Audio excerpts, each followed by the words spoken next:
to actually say it is definitively the origin, it might be a bit audacious of a claim, but is this, in a sense, the origin of social constructivism or constructionism, however you pronounce it? Is it the origin of social constructionism, right? The idea that within the humanities, within the social sciences, the facts that we, and I've done this time and time again through countless videos, talked about social constructionism, so I'm not going to do it here, but the facts that we speak of as social scientists aren't the same type of facts that scientists speak of with respect to the gravitational constant or the speed of light or what have you, right?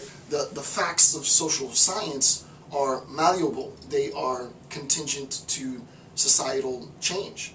And insofar as there's this contingent upon societal change, history cannot be said to be a discipline that purports to give us facts, right? So the pessimism within historical narrative unfolds as we recognize that history really isn't an interpretation of facts, that history is largely biased, right? The victor gets to write the history, right?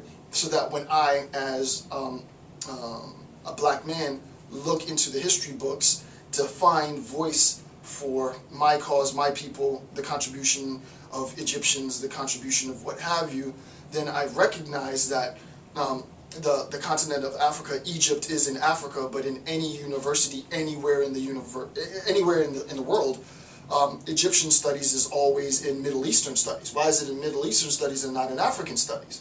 Right? That's just an example, right? The notion that history is a representation of facts for those who are oppressed is obviously false, right? And this goes back to the discourse between orthodoxy and heterodoxy and so on, right? Again, I've discussed all of this previously. And then lastly, number 5, art. Later in the analysis, later in Will to Power, Nietzsche's Will to Power, we'll spend more time emphasizing the importance and the role of art for Nietzsche within this developing moral, it's not really a system, right? It's sort of like a moral discourse, if you will, right? Because it is malleable, it is flexible. We'll see the role that art plays in Nietzsche's discourse, right? He says that the problem is the pure artist, right? Indifference towards content, right? This indifference towards content. Later he'll talk about art for the sake of art, right? This becomes like this fetishized version of art. It's just art for the sake of producing art there, which is, you know, I'm not going to get into the whole art world critique and that, right? That discourse, Dante and all that is a little too deep. But, you know, art for the sake of art, pure art, or as he says, quote, a pure artist's indifference towards content, right? This indifference towards content.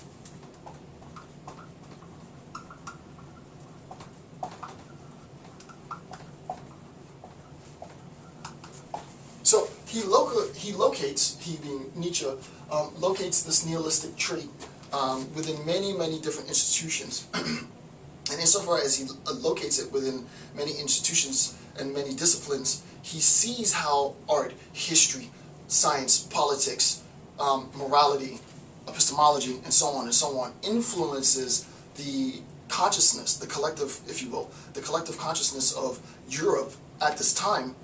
And he becomes even more pessimistic, right? Because it's obvious that our institutions that we go to, if we're moving from one field of study to another field of study, the thing that remains the same is this inherently, well, not inherently, this newly acquired pessimism, right? And he says later in the text that the German ideals of the 14th through 16th century was different from the 18th and the 19th, right? That it was less pessimistic, it was less nihilistic than it is now. Now referring to the 19th century. So, with respect to what we said earlier, this is specifically where Nietzsche wants to take time, and I want to take time. I'm going to take a little bit more time than probably Nietzsche did because, you know, I'm crafting the lecture myself for my own purpose. But I want to take time and discuss the role of the superficialities and representation of suffering, because he talked about this before, and now we'll see in note 71 sort of an explicit discussion on what he means with respect to how these various institutions force us to be sort of, you know, flag wavers, right? And I'll talk about this idea because he introduces the notion of sort of a false flag. He doesn't say false flag, but all of this will make sense in a second. All right, so next part, next segment of this series, on superficialities and the representation of suffering. So I'll just put representation of suffering. Representation of suffering. And I want to read this. I want to read this quote. All right.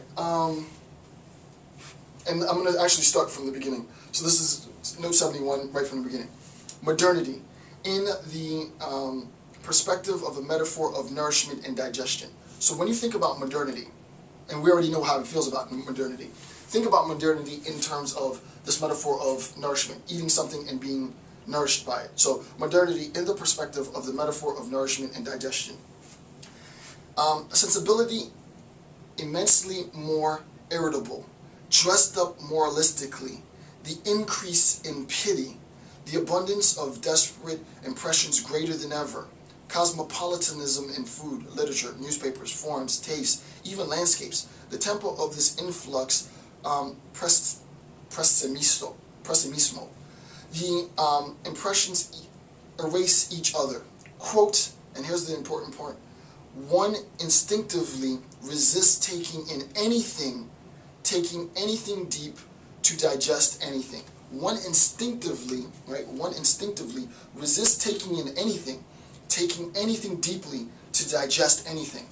What Nietzsche is saying, and this is hugely important, especially in the 21st century, is that people have, since they are embracing, whether willingly, consciously, or unconsciously, as a product of sort of being a social automaton, they embrace this nihilistic, this pessimistic worldview. Well, it leads them to want to just talk about superficialities, right? It leads them to instinctively resist taking anything deeply, right? We don't want depth, right? This is part of the problem. This is part of the reason, the explanation, I would say, that when I initially started this series 10 hours ago, that people were, many people were so averse to me spending so much time on the assessment. Like, get to the point. Like, there's 1,067 notes, whatever it is. There's 1,000 different notes, and you're on note, you're on note 70, and you're 12 hours into the assessment. I mean, this is going to take forever. This is going to take way more than 50 hours, right? Why are you going so slowly through this, right? This is too deep. People want bite-sized, quick bits of information, right? Information needs to be, which is not, there's a whole point for that, right? The whole point of the internet is to give you some of this information, but what you have to recognize, right, for Nietzsche, is that this tie into nihilism, which will ultimately tie into this will to power, one instinctively resists taking anything deeply to digest anything. So in terms of nourishment, it's all candy, right? It's all quick, bite-sized, easily ingested with no substance, right? And that's note 71, I just read that. Superficiality, plasticity versus spontaneity, right? This idea that individuals only want and further resist anything of substance. I only want something that's quick. I only want something that's easily sort of consumed, becomes problematic. And this is his metaphor, right? What I want to do is I want to tie that concept in, if that makes sense. I want to tie that into note 75, right? What did I say there? Read note 75 detail. Okay. Note 75. So if you go to note 75, so before we go to note 75, just remember what 71 was about. Note 71 basically is saying that individuals want to take in sort of bite size.